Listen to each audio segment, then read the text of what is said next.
Hey, it's Jeremy from Jeremy.net. I am a comic book artist, writer, creator, self publisher, and I share my creative process here with you online. If you enjoy these live streams and would like to get 2 bonus live streams a month, you can become a Patreon subscriber for as little as $2 a month. Head on over to patreon.com/Jeremy. That's patreon.com/GERIMI. If you would like to see what else I'm working on throughout the month, you can connect with me through my free monthly newsletter at newsletter.jeremy.net. And if you'd like to purchase physical copies of my comic books, or if you read digitally on the Kindle, you can go to amazon.jeremy.net. I'll forward you to my Amazon author page. You can pick up my books, and there are book flip-throughs on the homepage of my YouTube channel, so you can check out all these books before you buy. Okay. Let's see here. Let me switch to the screen. There we go. All right. I see Byron's in the chat. Says, hey, people, it's been a while. Good to see you, Byron. And my boy Amar's here. Always good to see you too, Amar. Good day to you. Good day to all. So we're continuing with this little short that I'm doing thumbnails for about an astronaut locked out of a space station. So this is just some reference images at the top to kind of get the sense of a dog floating, because I'm working out the sequence. The dog basically is going to rescue her. It's going to get her into the space station. Where did we leave off? Let me turn off the reference for a minute. So, I mean, it gets into this pretty quick. It starts off with her. Now, you've seen this over and over again over the past couple of weeks, because I've taken some pieces that I've already drawn and then added some new pieces. So it's really, I've been doing a lot of just revising and editing as I go. Let's see here. Tyler's in the chat, says, who's excited for the Streamy Awards tonight? Also, hello, Jeremy. It's been a while. Good to see you. Thanks for stopping by. I had no idea the Streamy Awards were tonight. And to be honest, the Streamy Awards weren't really on my radar, but I am glad that something's exciting, and that is anything that uplifts the online creative community, I look at as a good thing. So maybe I'll tune in. Let's see here.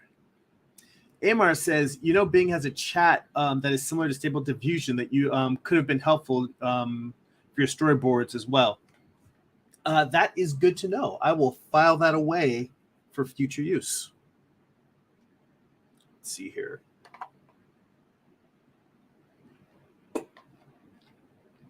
So, slowly zooming into a space station, we see an astronaut doing some work on a module, hanging out, kind of tired, yawning, bored.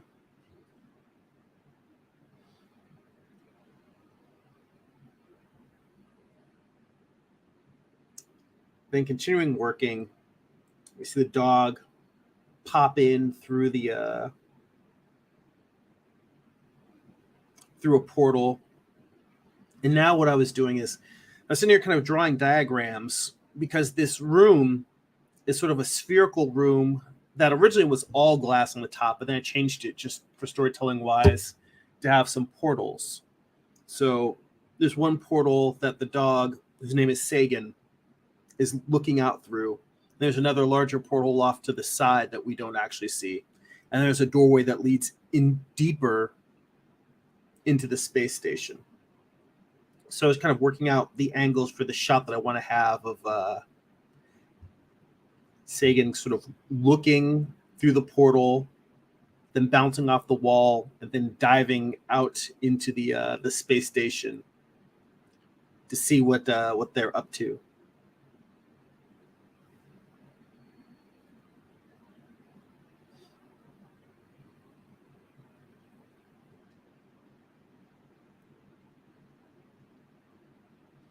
I will tell you that this makes life more complicated, because In a perfect world, I'd have her in one location, which is outside of the space station by the airlock. In his case, I'd have the dog in one location, which is the room that's going to have the override lever to open the door. Instead, I'm going to have them moving from one location to the other. But it's something that I would probably reconsider how I would configure this whole thing if I wanted to or needed to make it simpler. Just having them, instead of moving from one location to another, just keep everything as close to one location as possible. Something to keep in mind. Let's see here. Amar says, I never watched the Streamy Awards. I think I heard of it. Kind of hilarious that they are giving away for people putting videos online. Well, you know what? I think that it's nice to have awards to celebrate anything that people are doing that people enjoy. You know, there's awards for everything. You even got the Great Bake Off. Let's see here. Tyler says, I have a plan for a comic miniseries about an independent investigator that has the power to see through cameras like extra eyes, as well as the power to turn his memories into physical evidence. That sounds like an interesting idea. Yeah, definitely worth checking out. Let's see here. I had a character in my first book, Eye of the Gods, who could see what other people were seeing. So he was seeing through other people's eyes, kind of sort of like cameras. But he wasn't an investigator. It was one of those things where he stumbled onto a murder and was actually having visions that he neither wanted nor controlled. But I think that's a cool idea to have somebody who is actively working as an investigator doing that kind of thing. Let's see here. Amar says, where very few of them are produced for educational entertainment, are produced for educational or entertainment value similar to feature film. Let's see here. Tyler says, I'm working on the script as of right now, as well as some code puzzles to put in pages to give an interactive part to readers. That's always smart. Adding a little meta to it. And Amar says, I'll post a link in the Discord to the image generator link. Cool, thanks. Let's see here. Switch my brushes real quick. I was doing some figure drawing last night, and I use a different set of brushes for that than I do for this. So I guess what I'm trying to work out here is I remember there's one thing that's supposed to happen before this location changes, which is that the dog Sagan is trying to get her attention.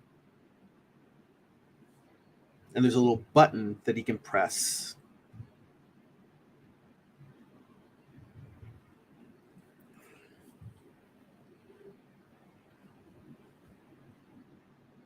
Let's see here.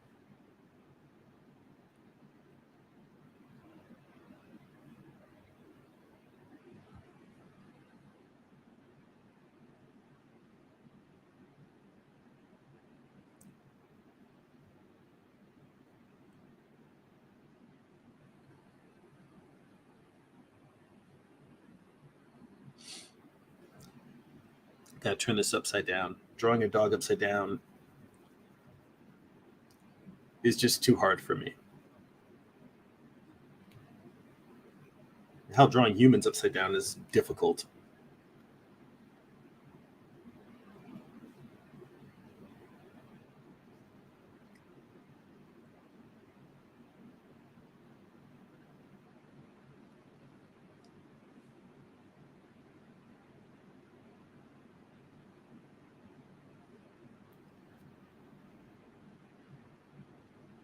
So you've got him looking through a portal. Let's see. Tyler says he'll be back in a bit. Amar says, I noticed a movie coming out that is similar to an idea created related to time travel, where a guy is using it for profit and has Morgan Freeman in it. Let's see here.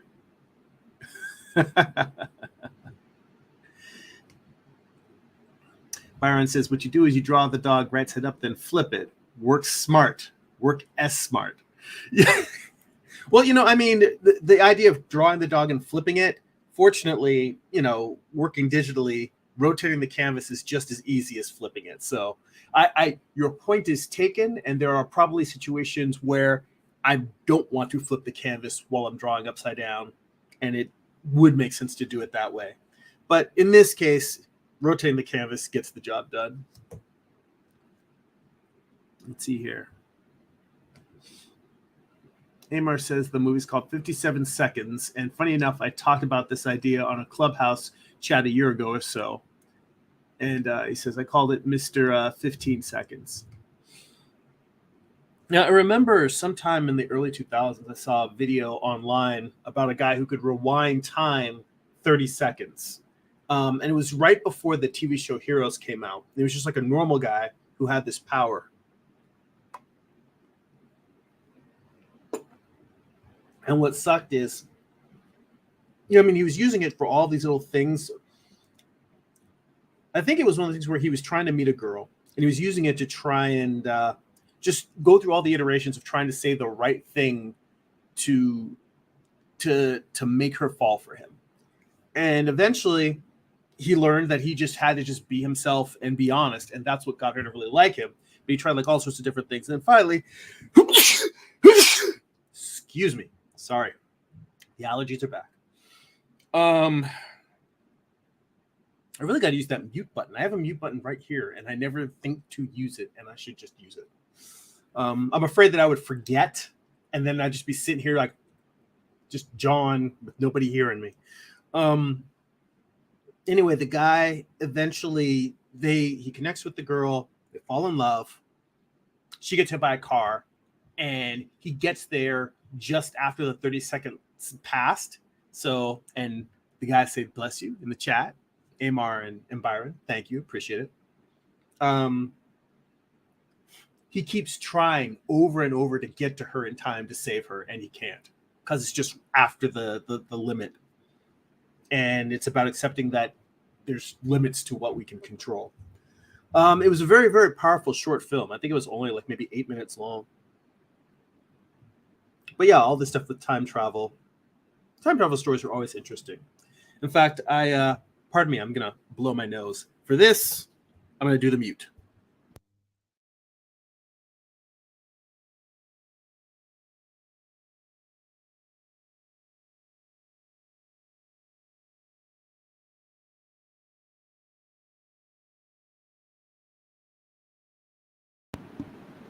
All right.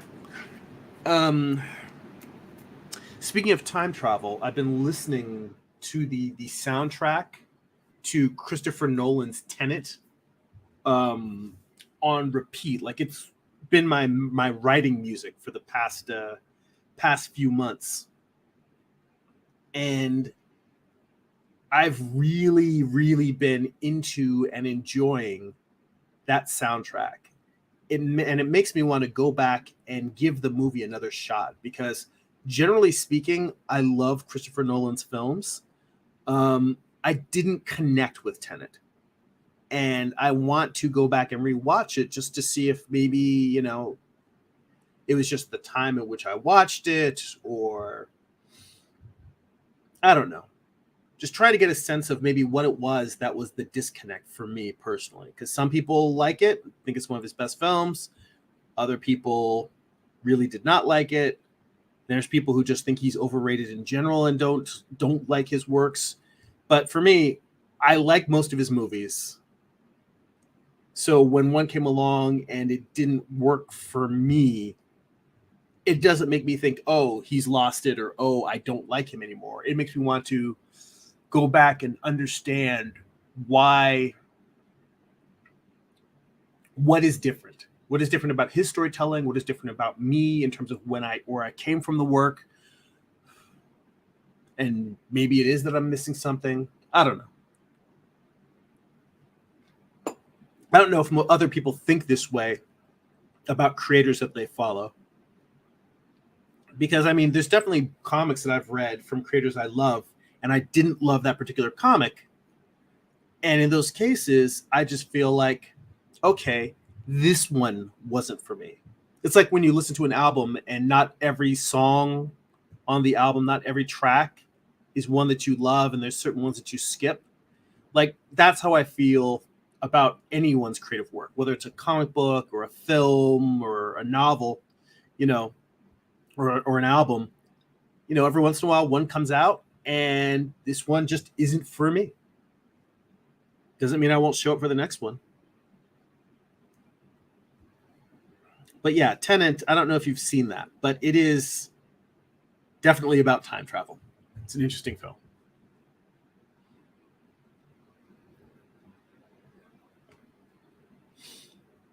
Let's see here. MR says, mine is about a girl where the guy is given the power and is not given the results. He says it's affecting her life and others where he now has to fix it.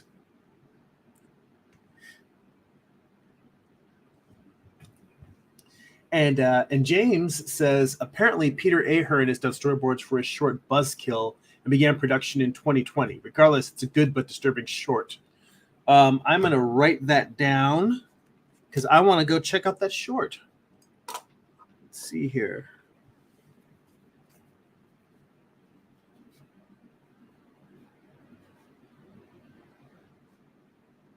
And disturbing doesn't really bother me. It'd have to be pretty disturbing to disturb me.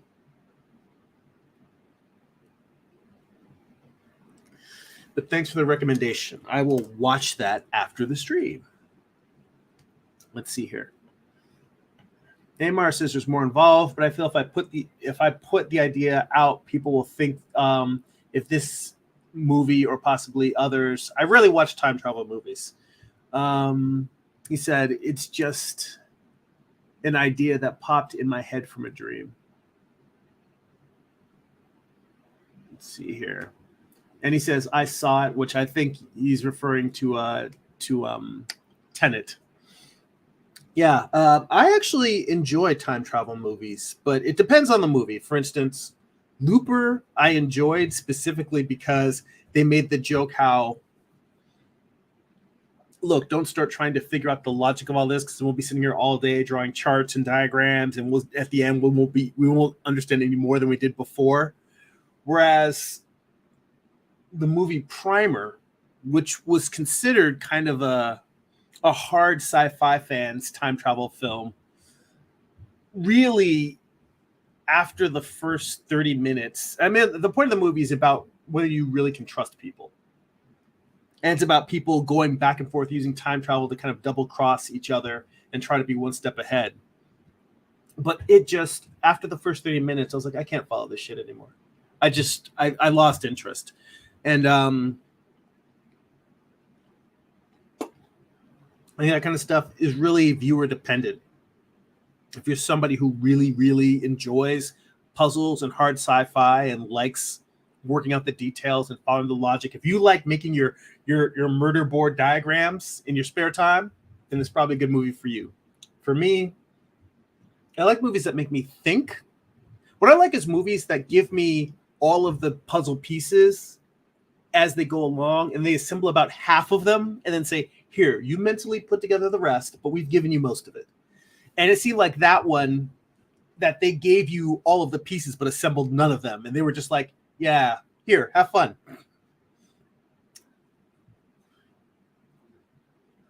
Let's see here. James says, I usually like JMS's work, but wasn't a fan of the Adventures of Apocalypse AI. Let's see here. He says he did storyboards in 2017. Primer is a trip, but a bit heady though. Yes, I did. I definitely heady. That's the putting it lightly. Let's see here. And Amar says the movie Deja Vu with Denzel is a time travel movie as well. You know what I loved about Deja Vu is that it starts out as just a regular crime mystery, and you don't realize you're in a sci-fi movie until it's too late. Like, you know, you get deep into it before you're like, oh, I see what's happening here. Well, I mean, it's not like they when they tell you, they tell you, but it's like you get to figure it out with the guy. They didn't market it like a sci-fi movie. They just marketed it like a murder mystery, maybe even something supernatural, and then you realize you're in a sci-fi movie. Let's see here. Yeah, James says, I don't mind ambiguity in a story, but sometimes it doesn't work. Well, see, that's the thing about primers, and I don't think that it was ambiguity. It was, well, I guess you could call it ambiguity, but they literally, my understanding is that if you watch the movie multiple times, you can track everything that happens. And it's like it's all there. It's just that they're not being obvious about anything, which, yeah, I guess that is a form of ambiguity. But you would have to want to watch a movie multiple times and figure it out like a puzzle. And most of the time, most movies I only watch once. If something really, really strikes me, I may watch it 2 or 3 times. I haven't watched it lately, but Christopher Nolan's Inception is one of my favorite films, and that's one that I could just sit and watch anytime because the scenes are just fun. Like to me, the Inception is up there with like the first Matrix movie. I can just anytime I can walk into a room in any scene and just sit and watch it. Let's see here. Amar says, I did see Looper. I think that was the movie. Yeah, Looper was the one with Bruce Willis and Joseph Gordon-Levitt playing the younger version of him. And he goes back and he's supposed to kill his future self, and then his future self convinces him not to, and they've got the whole back and forth about what they're going to do. Let's see here. Yeah, James says, I was going off of what you said about puzzle pieces. Yeah, I think, in retrospect, yeah, ambiguity, I think, is a fair way to describe it. And he says, with Lovecraftian stories, you're going to have ambiguity. Lovecraft is another one that I need to get back to because I have a collection of his stories. I've read probably about a little less than half of it, like 4 stories out of a collection of 13. Hang on, I've been sitting here flipping this around because I'm trying to figure out what the next shot is. And it's like I'm trying to figure that out as we're talking. And I'm like, at a certain point, I need to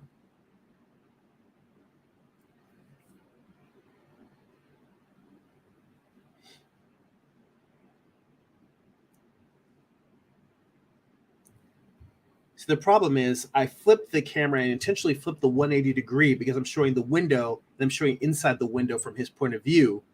But then I'm flipping back to get a front look at the dog. And that's just the two of them, the flip, and then flipping back. It's too much.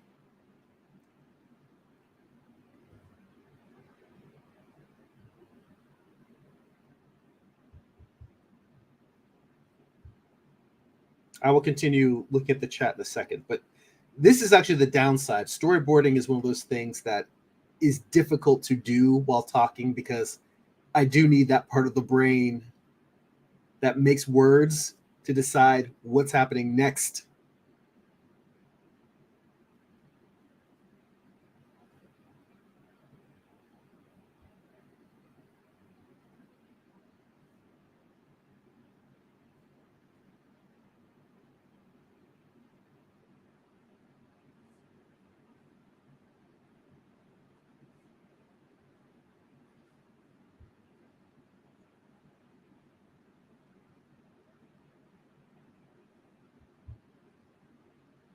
Looks more like a cartoon dog than a real dog, but I'll burn that bridge when I come to it.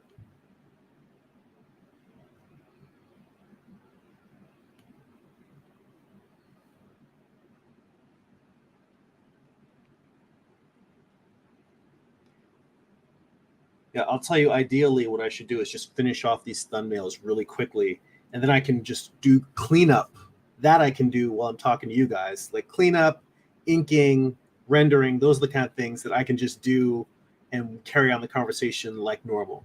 But you guys have found the weak spot for what I can do and can't do while live streaming, and it's the actual storytelling. That's the stuff where I'm like, oh wait, I can't. My brain can't handle this.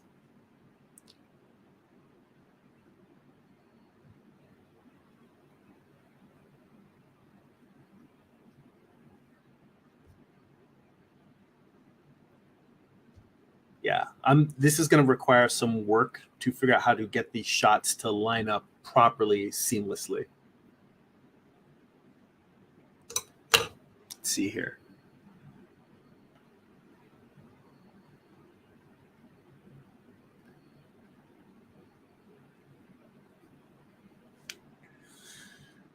Okay.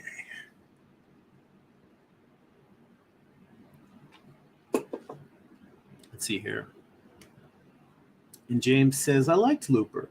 Yes, I liked Looper too. I liked Looper. I also liked, I still have not seen Rian Johnson's first movie, Brick. And it is on my list because everyone says it's a fantastic movie. And I generally like the movies Rian Johnson has made. Let's see here.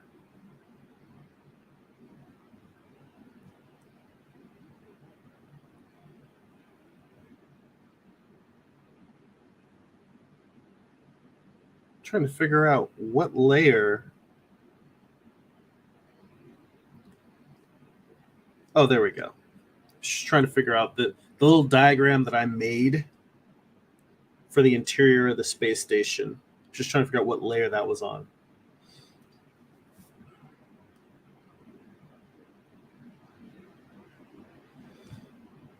So what I am going to do is, instead of sitting here just staring and doing the kind of the brain stuff that I can't normally do while other people are watching, or just sitting here and trying to work out the problems, what I'm going to do is I'm just going to put a little note in here that between these two panels there's a disconnect. I mean, that's not an official symbol. I'm just putting slashes through an arrow so that somewhere in here I have storytelling problems to work out. And then I'm going to continue from this shot, and I'll figure out how to work out the in-between later, the transition, the visual transition. So in the meanwhile, I can take this last panel,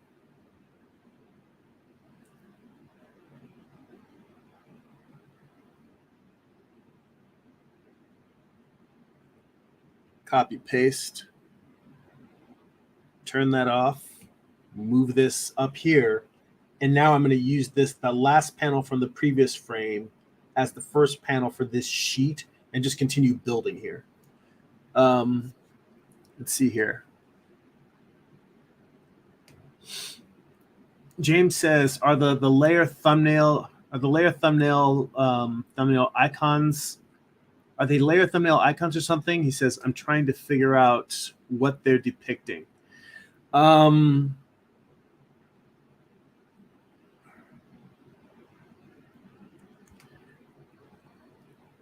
you talking about the layer thumbnails that are off to the right here, that are off to the side, or are you talking about the space station thumbnails at the bottom? The space station thumbnails at the bottom, if that's what you're trying to figure out, what these are is, let me turn the layer off for a second so I can show you the exterior of the space station. So this is the space station as a whole. And originally I had it where this top bubble, this dome, was clear and glass. But then I realized I can't really have the cute reveal of the dog popping his head into frame. So I switched it into a sphere that has little portals on the bottom, that has little portals around it. And what's going to happen is the astronaut she is off at this little black cylinder with the little flaps sticking up. That's the thing that she's working on. And there's going to be a window facing her, and that's what the dog is going to pop his head up in. So what the diagram, if that's what you were asking about, and I'm going to check in the comments in a second, but the diagram that's here at the bottom is me trying to figure out what the inside of this looks like so that I can figure out how the dog is going to move through this room and perform the actions he's going to perform. So that's what this this diagram represents. But oh, you're talking about on the right, the menu. Okay, so the way that I have organized this menu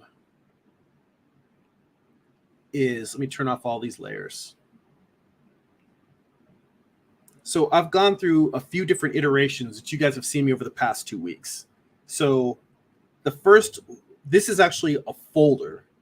If I drop it down, kind of like in Photoshop, how you do layer sets, I've got a folder that has for a couple of designs for the space station. So there's just 1 or 2 designs in there. If I turn them both on, they all conflict with each other. But actually, let me turn one of those back on before I hide that layer. The next layer set is my first batch of thumbnails, my first attempt at doing this.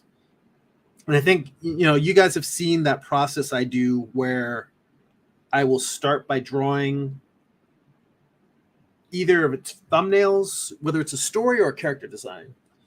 I'll draw like a set of thumbnails, and then I will duplicate that layer and shrink it down while I draw the rest, so I can kind of see what I drew before while drawing new panels. And then I just do that again and just make the previous set smaller and draw more.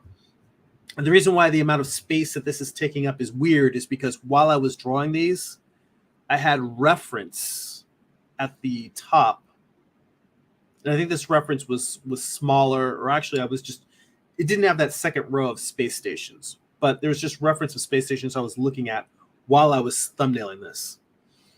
Now, when I got to what's in this folder, when I got to this last panel, that's when I decided I need to rework the story. The angles weren't working. The pacing wasn't working. So I put all of that in one layer set, and I started over. And so this is the second iteration, the second edition, where I was trying to make everything happen quicker. And there's shots from this iteration that I think end up in the last one. But anyway, she's working on the space station. And that's when I realized, oh, wait, I still have not worked out the, so these are, James says they're folders. They're like folders. Yes, they're exactly like folders. So if you can see, there's only 2 frames in this one, but I can drop it down. You can see the layers inside, the folders inside, the 2 different images. So I got to this one, and that's when I realized I hadn't worked out the geography of the space station. So now, if I turn that off, the next folder, if I drop this open, this has, let me zoom out. This has 3 different layers in it. Oh, they're coming out at the same time. So this was me looking from a top view down cutaway, so I could work out the staging of where the repairs are going to be happening versus where the airlock is.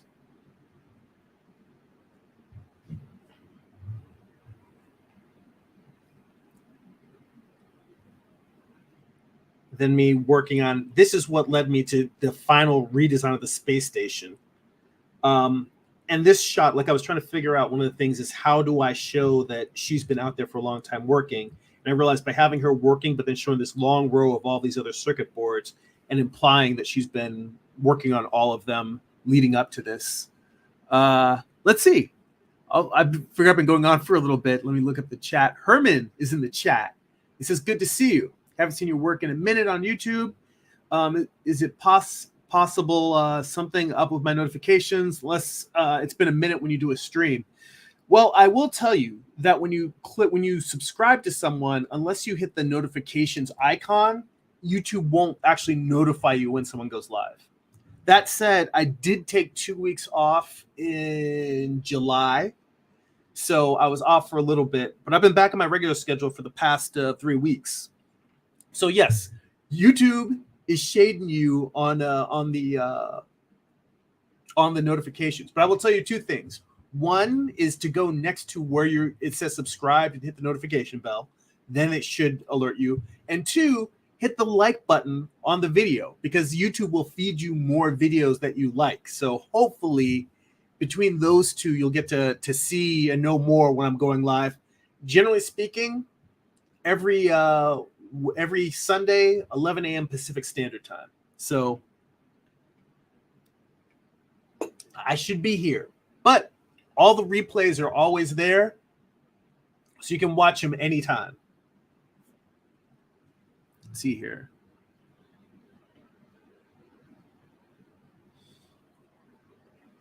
Yeah, so anyway, what I was saying, oh, by the way, that just because I don't think Herman can see in the chat, I've been talking because I'm streaming on Facebook, Twitch, and YouTube. So right now we're talking here. Just so everyone else is like, what the hell is he going on about? Yeah, James was asking about the icons on the side in Procreate. So I was just saying I'm actually just showing what's in each of these folders. So I'm explaining why I have so many damn folders in here. Yeah, so trying to work out the staging of the space station. Then I realized the way I originally had it designed was not going to work for the story the way I was telling it. So then I simplified it, and that's where we ended up with this, which is the second to most recent iteration, because the change I made to this was making that dome solid with portals instead of being glass at the top.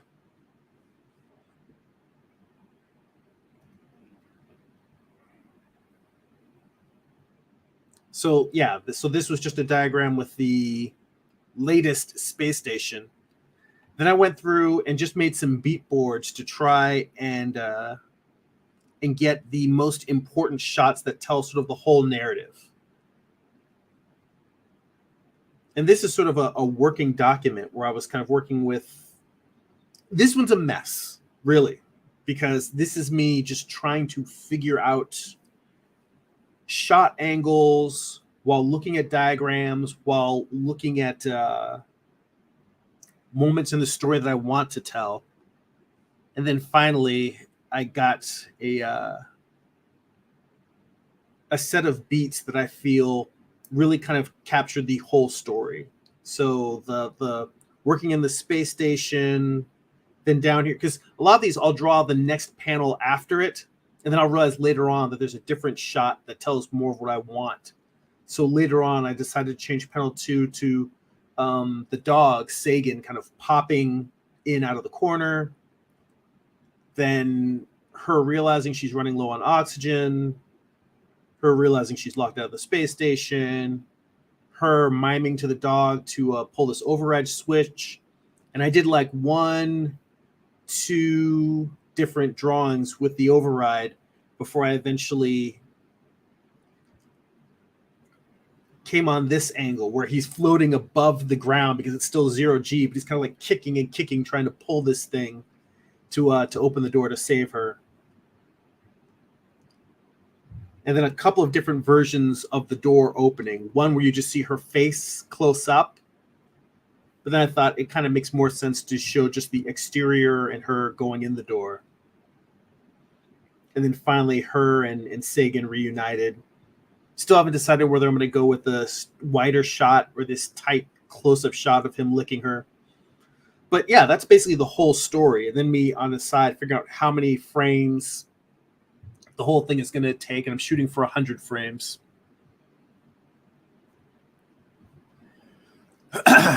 Let's see here. So Herman says, I'm trying to get back into art and possibly try my hand at comics. And your process is making me believe it's possible for me. He says, LOL. But, life, work, and I was a caregiver for a couple of years. You know what? Well, bless you for being a caregiver and helping taking care of people that need your help. I feel your struggle in terms of work-life balance because for the most part, a lot of what I've shown here today, I've been working on for the past 2 weeks. And between last week and this week, I don't know if I have anything new in this particular session other than I think maybe this last row of storyboards with him barking. And one of these is pulled from the beat boards. really all I did this week was work out this diagram at the bottom, this interior of the space station. I think that's all I've gotten done this week. So there's times when the day job has been busy, making time for family, getting enough sleep, getting exercise, doing all these things. Because that's another thing. Sleep and exercise is something that artists tend not to prioritize. And then as creative people, artists, writers, musicians, what have you, as we get into our late 40s, early 50s, 60s, as we get older, we start having a lot of health problems because we have not been maintaining our health. And I realized I can't continue. You can make art until you are old, until you can die at the drawing board like Kirby or Alex Toth. But you have to take care of yourself in order to do that. And I realized that I was neglecting getting enough sleep and I was neglecting getting enough exercise. So I've been prioritizing that. That means I'm getting less artwork done. I'm not pulling all-nighters anymore. That means everything takes longer. And all we can do is have patience with ourselves and try not to, in the end, it always feels good to have people externally encourage us and tell us, you need to go, keep fighting, don't give up, you can get your dreams. Hearing that from other people is helpful. But in the end, internally, what we need is a desire to want to continue to do the work, to stay in that space where the act of making unto itself gives us joy. So whether we're working on a short project versus a long project, and I definitely recommend short projects over long projects. As somebody who's got, 3 volumes of graphic novels he's put together, I can definitely tell you that I'm trying to get myself to write more short stories and just do a short story, publish it as a single 1-issue comic, and then just do another one. And then when I got enough, when I've got 4 of them, collect them into a trade and then just keep doing that, versus trying to do these epic series that I keep coming up with. I keep thinking in long form. And what I need to do is start really just chopping these epic stories down into bite-sized volumes. You know who is great for that? Is Stan Sakai, the creator of Usagi Yojimbo. If you guys have not read any of Usagi Yojimbo, I've known the character for years, but I only read like a large collected volume for the first time this past year. And it gave me a great appreciation for someone who is a master at telling short form stories that build into long form.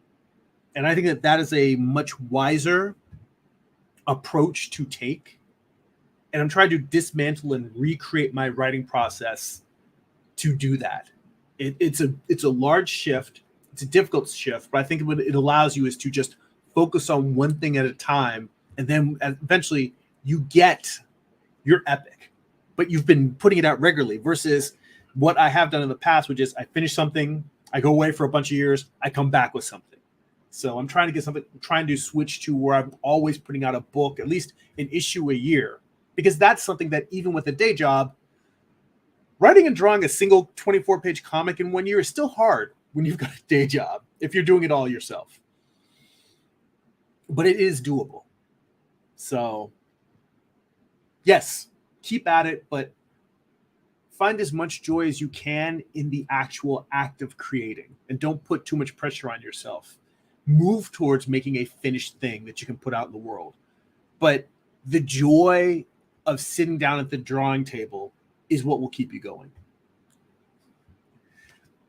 And James also said, grow with Joe is great for exercising. And he says, bite size is better. And Sakai's stuff is always fun. Yeah, I just honestly need to read more volumes, because now that I've read it, I mean, I'm also reading Lone Wolf and Cub, because Lone Wolf and Cub kind of influences the thing that I'm working on next. But between the two, those are great short stories that build into larger. I have to de-epic my brain. And Herman says, "No, I think what you're doing is great. Thank you, by the way. I appreciate that." He says, "And it's finished works, different works that could possibly lend itself to a different medium other than comics, like animation or live action." And James says, "Sometimes Japanese storytelling doesn't work for me because it goes on longer than it should. There have been times when I felt intimidated by a 50 episode long anime." Well, you know what's funny is I like anime, but I definitely probably consume more manga than I do watch anime, and I don't even read a ton of manga. And that's not out of a dislike for it. It's that I am all over the place in terms of genres and mediums. So, I'll have like French comics on my reading list, um, European comics of a variety of countries of origin, Western comics, superhero comics, nonfiction comics, historical science comics. I'm all over the map. So, but in terms of the pacing, yeah, I actually, you know what, I kind of agree with you that there's a lot of anime that I look at and I'll see how many hundreds of episodes it is. Unless it's something that I could just put on in the background, I probably would be less likely to watch one of those. Like, I'm more likely to watch Love, Death, and Robots because I've only seen probably like 3 episodes altogether. I've not finished any single series. Or the new Disney Plus African Afrofuturism animation series. Um, it's something Moto, and it begins with a K. I cannot remember the name, and I apologize for that. But that's on my watch list. I would watch those before I would pick up or start watching like a multi-volume anime series. Like, I've only gotten through, I think, 1 season of Ghost in the Shell standalone complex, and it was excellent. I enjoyed it, but much like creating, it's easier to create when you're working with something bite-size. With viewing, I'm kind of the same way. Let's see here. There is a shot.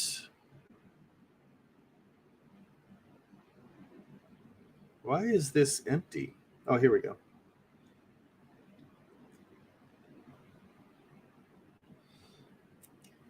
What I'm starting to do is get this weird thing now where I'm just taking shots and I'm almost like I'm stitching them together, kind of like doing the beat board, where I'm just figuring out the in-betweens that merge these sequences together. But I had a whole thing where Sagan is trying to catch the attention of the astronaut. Her name is May. And there's a little button inside the space station that says speak, so that he can press that and he'll get through the intercom. So I think I know I want to use that shot. So what I'm going to do is I'm going to put this in a frame, and then I'm just going to figure out how to get from one piece of the story to the next.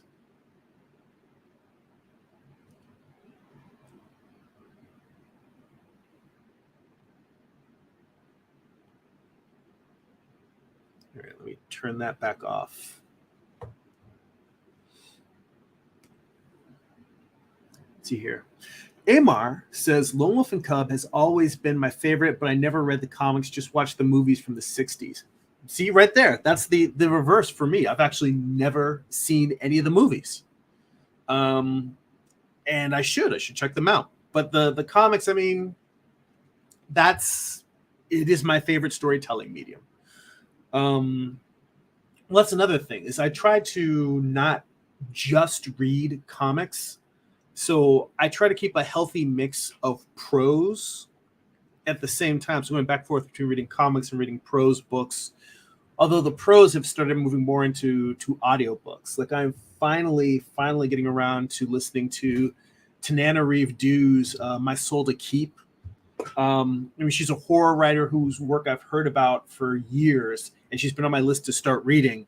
And I've been listening to a podcast that she hosts with her husband. Um, I think it's called Writing for Your Life. But it's great. He's a science fiction author. She's a science fiction fantasy author. She is a horror fantasy author.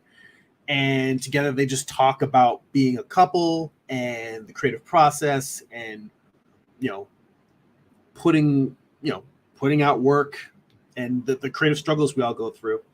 And so I've been listening to the podcast for a few weeks now, and I'm like, it is a shame that I've been wanting to read her work for a long time, and now I'm listening to her podcast and have not read it. So I just finally, was able to get a copy of My Soul to Keep from the library. I have been listening to that on audiobook and enjoying it profusely. So my point is simply, I'm consuming some anime, but I'm consuming more manga, but I'm consuming prose books and audiobooks. And there's like this constant stream of entertainment that I have coming into my head. And I'm always trying to sort of find or keep that balance between what's going in my head and what's coming out of my pen.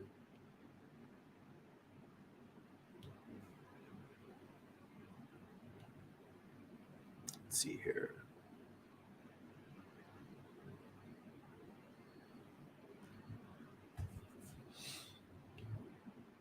So this is actually something that I do, and I haven't done any comic book thumbnails in quite a while, and I'm aware of that. But a lot of times I will figure out what the last shot in a sequence is and work backwards. And these are all like my tried and true storytelling techniques for thumbnailing. But sometimes I need to just remind myself, just do what you do. You've spent long enough making comics that you've got a set of tools, mental tools for solving a problem. So just use your tools, man. And right now, in this case, it is just working out the shot of Sagan pressing the button so he can bark to May just to get her attention. And then from there, working backwards. How do we get to this shot?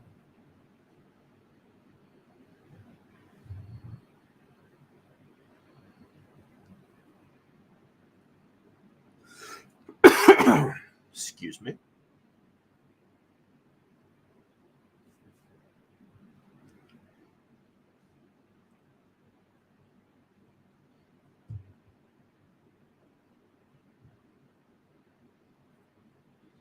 All right, I'm going to look up at the comments in a second. Just wanted to sketch in this speaker.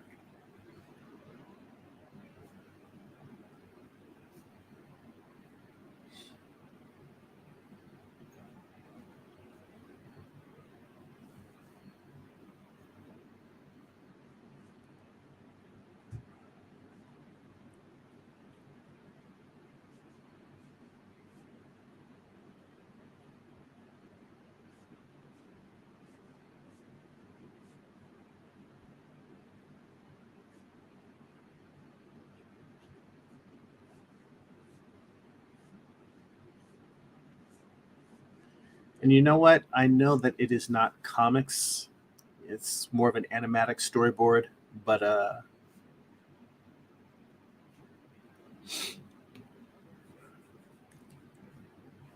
want to, for some reason, it seems amusing to me to cut from he's pressing the button to her inside and kind of laughing while wincing.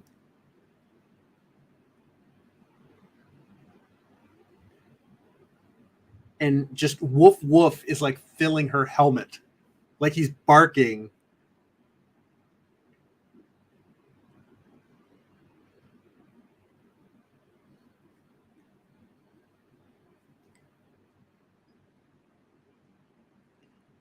and it is just filling up her helmet.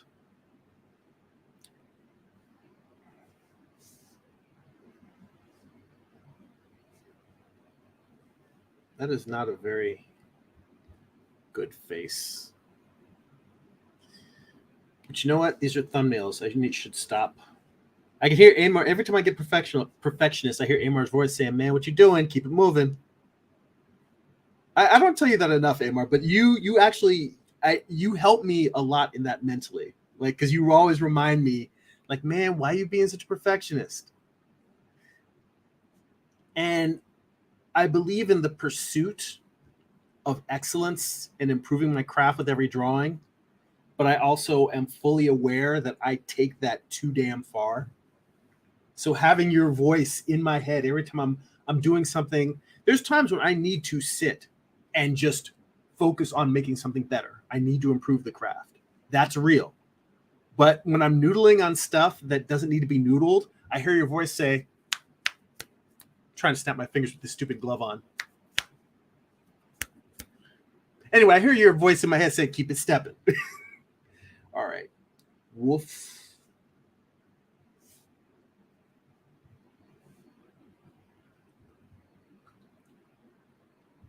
Let's try this instead.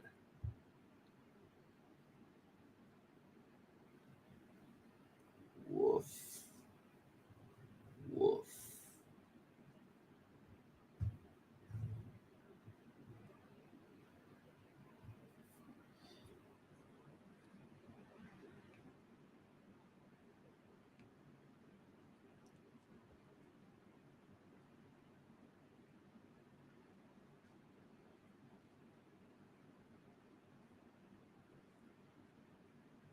Now,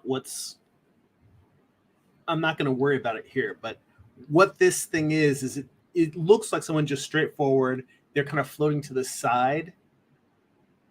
And that isn't what I want the shot to express. So when I come back to do cleanup, what I'm going to try and do is get the idea of someone going like they're smiling because they think it's funny, but I want to get the expression of, like, damn, you don't need to be all up in my ear.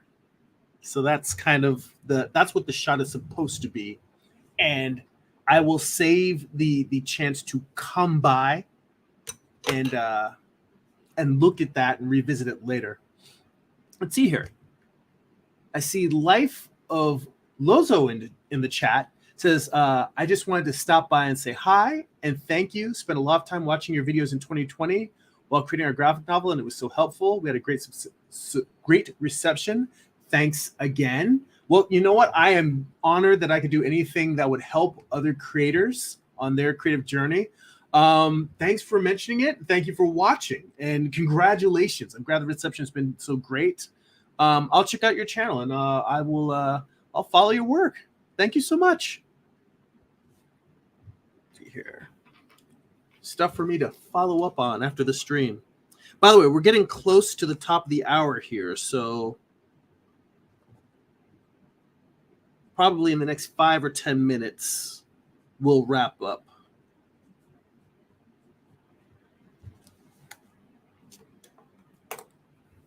So let's see. All right, let me scroll back up because I think I missed a couple of comments here. Okay, yes. Herman says you can always throw Akira in the background. Problem is I end up watching the whole thing. He said, and marvel on just how old the anime is, and is still, and how amazing it still is. Yeah, Akira is one of those where it is such a visual feast that it's hard to. That's not really a background watch because it's a visual spectacle. In fact, Akira is one of those that I need to go back and read the original manga because I own Volume 1. Barnes & Noble made a really nice hardcover edition of it, but I don't think they did the whole set. They just did the first volume. And I think it was one of those where they had a deal to do the whole series, and for some reason Volume 1 didn't sell that well, so they just canned it. And I know that there is a really nice box set that I think Kodansha put out. And it is, while it is on my list of things to get, I have to finish reading a bunch of books that we already own and get rid of some of them because we're literally like at the gills with books. There's too many every flat surface in our home has books on it. We're not quite at hoarder status yet, but that's why we need to get rid of some books, because so we don't end up there, because we're already like, it's too much stuff.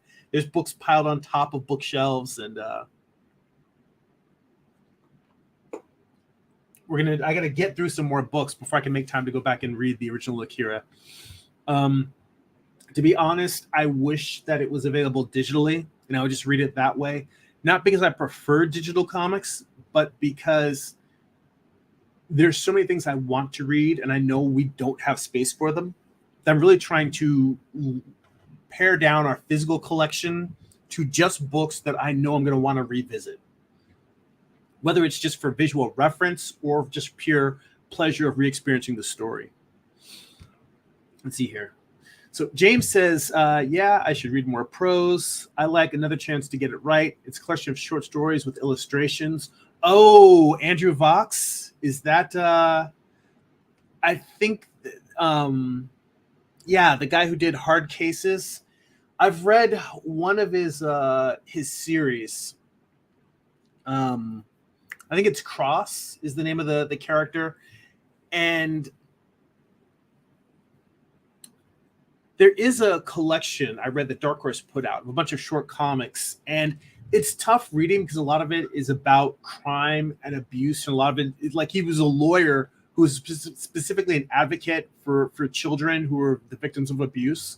So a lot of these stories are really like hard, unpleasant stories, but they're powerful stories. And, you know, sometimes that involves looking into the darkness, but they're important stories and I really enjoyed them. So yeah, I think that's the author that did Another Chance to Get It Right. And if I'm wrong, I am all for being corrected. Let's see here. Amar says, in terms of, I think this is in terms of the perfectionism. He says, it's an attribute of my sign, but I had to give up on it because sometimes you need to get it done. He said, then as you would do, refine, refine, refine. He says, that is the Virgo in me. Herman says, that's my issue. I tend to stop when I'm frustrated. I tend to stop when I'm frustrated where I'm at artistically, but my skill level decreased such my life. So just trying at least to draw like when I was at art college. I'm so rusty. Let's see here. Oh yeah, and James said Vox, yes, and Andrew Vox, definitely worth checking out. His crime stories are great. They're very heavy. They're not light, fun crime stories. They are dark and brutal, but they are very, very well told. Well, I was having a conversation with my wife just yesterday because we were talking about drawing. She is not an artist by trade, but she's an extremely creative person. And she has some books on cartooning and drawing. And I have a very light hand with her in terms of art. Like, I don't want to come in and say, oh, well, you got to do this and you got to do that. And I don't want her to be intimidated or feel like I'm going to judge her or like give her shit about doing things right or wrong. So she was asking me about how to actually get better. And what I told her was to just enjoy the act of making art. Just have fun.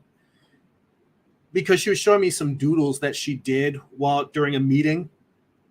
And they were cute doodles, but she was worried about them not being good enough or needing to really focus on the book that she was drawing from because they were doodles from an educational book.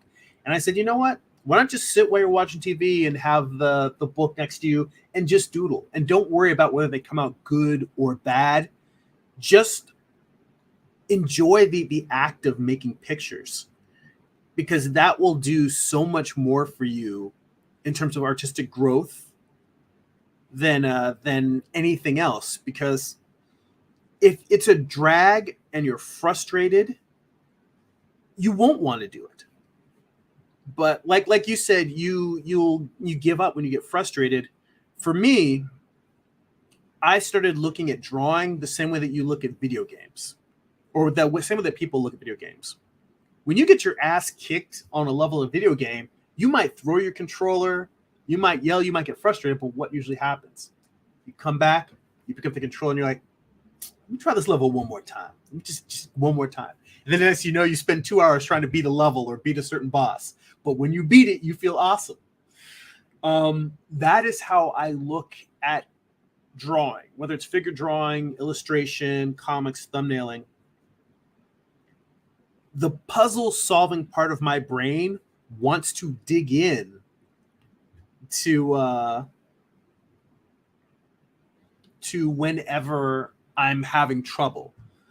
So more often than not, I will when things get rough, when things get frustrating, I'm like, all right, well, how do I solve this? And I sit down and I'll do a bunch of thumbnails, like all those diagrams you saw me drawing in there.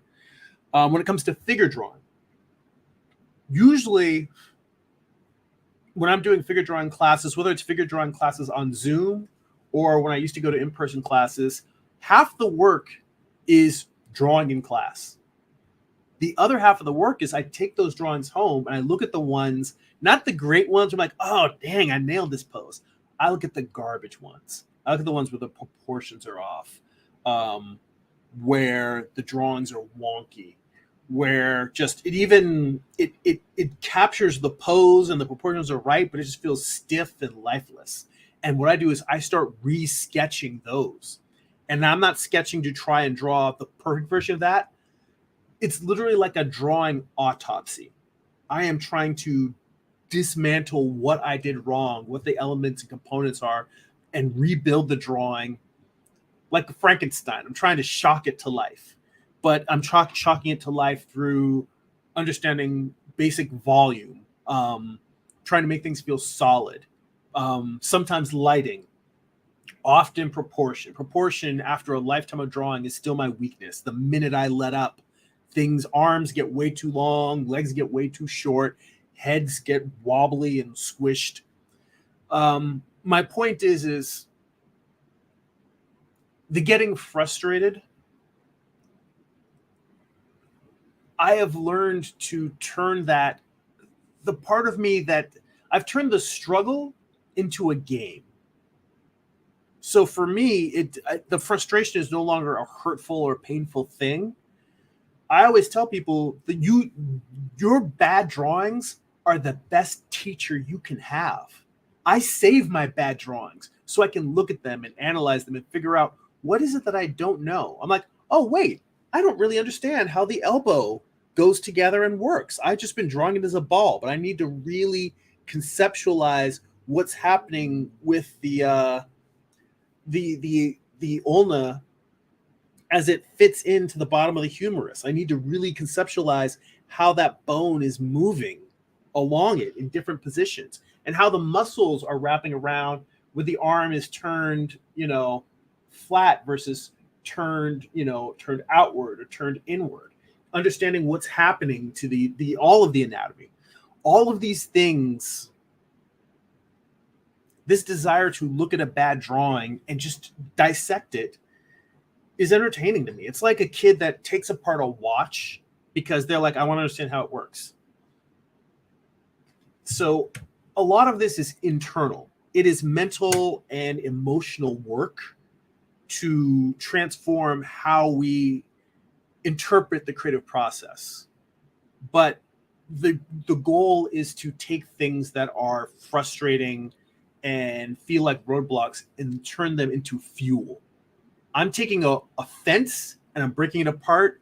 I'm lighting it on, using it as kindling, and I'm lighting a fire under my ass to get better. And I think that's probably the most positive thing I can say about the whole idea of combating frustration. And I think that that's a really good note to wrap this up on, because I ain't going to say anything else any smarter than that. Okay, so guys, again, thank you so much for all the great comments, all the great conversation. I always enjoy hanging out with you guys, chopping it up, having the great feedback. Definitely hit that like button, hit that share button. If there's people that you think would enjoy these live streams, enjoy hearing the art talk, forward it to them, share them, spread the word. And Let me go back to the old big screen. And if you would like to get additional bonus live streams twice a month, you can become a Patreon subscriber for as little as $2 a month. Head on over to patreon.com/Jeremy. It's patreon.com/GERIMI. You'll also get access to an online digital archive of my comic books. You can read them there, as well as a Patreon-exclusive Discord server where we share works in progress, tips, feedback, art conversation, and more. Head on over to patreon.com/Jeremy. If you'd like to connect further with me, just see what else I'm working on throughout the month, you also get a free digital sketchbook when you sign up. You can get sign up for my free monthly newsletter at newsletter.jeremy.net. And if you'd like to purchase physical copies of my comic books, or if you read digitally on Kindle, you can go to amazon.jeremy.net. You can pick up books like my first graphic novel, Eye of the Gods. It's a standalone psychological thriller about a man cursed with visions he cannot control. You can pick up my most recent project, Morning Star. It is Lucifer's Fall from Heaven, told as a Western. It's an 8-issue series. Volume 1 contains issues 1 through 4. Volume 2 contains issues 5 through 8. Both volumes have extensive back matter, script excerpts, thumbnails, page layouts, photo reference, and more. I basically show you how the entire book is put together. And if you go to the homepage of my YouTube channel, there are book flip-through videos, so you can see what's inside the books before you pick them up. All right, gang. Thank you so much. I appreciate you. I appreciate your time. I appreciate you hanging out with me on your art journey. And hope to see you guys again next week. And if not, always catch the replay. That's it for now. Go be creative.